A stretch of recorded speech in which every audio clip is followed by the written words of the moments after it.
everyone, welcome back to this channel. In this video, I'm going to show you how do you add music to CapCut apps. Now let's get started.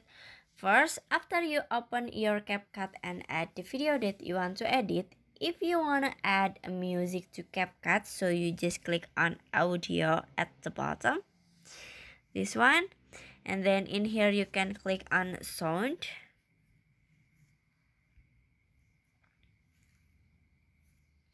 And after this, if you wanna add music to CapCut, so you just click on this one, this file icon.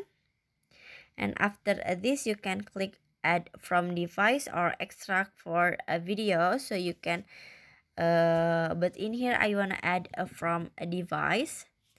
And then in here you can, if you wanna add the and in here you can see a song at your device. You can choose the song that you want to add, maybe this one. So you just click on plus icon, this one, click on it and finish. So that how do you add music to CapCut apps.